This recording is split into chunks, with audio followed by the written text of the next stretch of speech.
கர்த்தருடைய பரிசுத்த நாமத்துக்கு கோடான கோடி ஸ்தோத்திரம் உண்டாவதாக. ஹல்லேலூயா. இஸ்ரவேல் எகிப்து தேசத்திலே அடிமைகளாக இருந்த பொழுது அந்த காரியங்களை வாசித்து பார்த்தீர்கள் என்றால் தெரியும். இஸ்ரவேல் பெண்கள் பார்வோன் அவர்களுடைய கற்பப்பையில் இருந்த அந்த குழந்தைகளை அழிக்க முன்பதாகவே அவர்கள் வலிமை உள்ளவர்கள், பெண்களை ஈன்றெடுத்தார்கள் என்று 2 மிட்வைஃப் மேர் பார்வோனிடத்திலே போய் சொல்லுவாங்க. ஹல்லேலூயா. ஆண்டவர் தான் மருத்துவச்சிகளை உருவாக்கி இருக்கின்றார், ஆண்டவர் தான் வைத்தியர்களை உருவாக்கி இருக்கின்றார், ஆண்டவர் தான் மிட்வைஃப் மேரையும் உருவாக்கி இருக்கின்றார். ஹல்லேலூயா.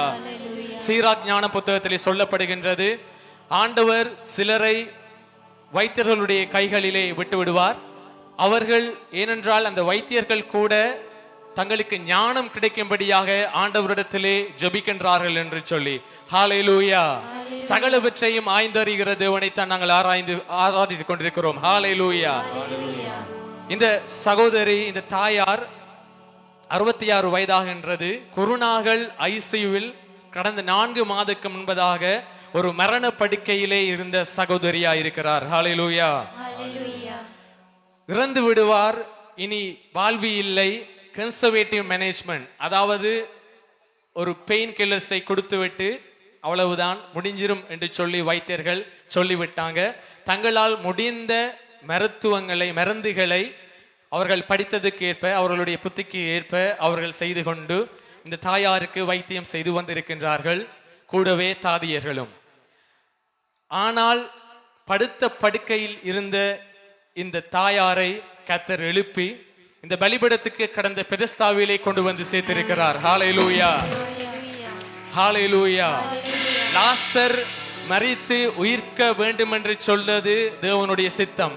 ஏனென்றால் அந்த உயிர்ப்பின் நிமித்தமாக பல யூதர்கள் தேவராஜ்யத்துக்குள்ளே செல்ல வேண்டும் என்று சொல்லி இந்த தாயார் குருநாகல் ஐசியூல மரிக்க வேண்டாம், இந்த பலிபீடம் வந்து தேவனுக்கு முன்பதாக பல ஜனங்களுக்கு முன்பதாக சாட்சியமாக இருக்க வேண்டும் என்று சொல்லுகிறது தேவனுடைய சித்தமாக இருக்கிறது. ஹல்லேலூயா. ஏனெனில் இந்த இடத்திலே வருகின்ற அநேக வியாதிஸ்தர்கள் சுகமாகி தேவனுடைய ராஜ்யத்துக்குள் ஈர்க்கப்பட வேண்டும் என்பது தேவனுடைய சித்தமாக இருக்கிறது. ஹல்லேலூயா. மரித்து போவார் என்று சொன்னது இந்த தாயார் 4 மாதங்களுக்கு பின்பதாக கடந்த மாதம் இந்த இடத்திலே வந்து ஜெபித்திருக்கிறார். இவருக்கு 2 கிட்னிகளும் முற்றிலுமாய் பழுதாய் போயிருக்கின்றது. ரிப்போர்ட்ஸ் அப்படித்தான் சொல்லுகின்றது. அவருடைய இண்டிகேஷன் கட்டாயம் டயாலிசிஸ் செய்ய வேண்டும் என்று சொல்லி. ஆனால் கடந்த கிளினிக்கிலே போய் இவர்கள் அந்த மருந்துகளை ஏற்றி இருக்கின்றார்கள், சில மருந்துகளை மாற்றி இருக்கிறார்கள், சில இன்ஜெக்ஷன் போட்டிருக்கின்றார்கள், திரும்பவுமாக பிளட் ரிப்போர்ட் எடுத்திருக்கிறார்கள், வைத்தியர்கள் சொல்லியிருக்கிறார்கள். அதுக்கு முன்பதாக கர்த்தர் சொல்லியிருக்கிறார் இந்த பலிபீடத்திலே சகோதரன் மூலமாக, நீங்கள் டயாலிசிஸ் செய்ய மாட்டீர்கள், கர்த்தர் உங்களை சந்திக்கிறார் என்று சொல்லி. ஹல்லேலூயா. மனுஷருடைய எண்ணங்களுக்கு முன்பதாக தேவனுடைய எண்ணம் பெரியதாய் இருக்கிறது. ஹல்லேலூயா. எங்களுடைய எண்ணங்கள் அவருடைய எண்ணங்களாய் இல்லை, அவருடைய எண்ணங்கள் எங்களுடைய எண்ணங்களாய் இல்லை. ஹல்லேலூயா. தேவன் சொன்னதின்படியே வைத்தியர்கள் ரிப்போர்ட்டை பார்த்து சொல்லியிருக்கிறார்கள், தற்பொழுதுக்கு எந்த டயாலிசிஸ் செய்ய வேண்டிய அவசியம் இல்லை என்று சொல்லி. ஹல்லேலூயா. சகலவற்றையும் முன்னறிந்து தீர்க்க தரிசனமாக உரைத்த தேவனுக்கு கோடான கோடி ஸ்தோத்திரம் உண்டாவதாக.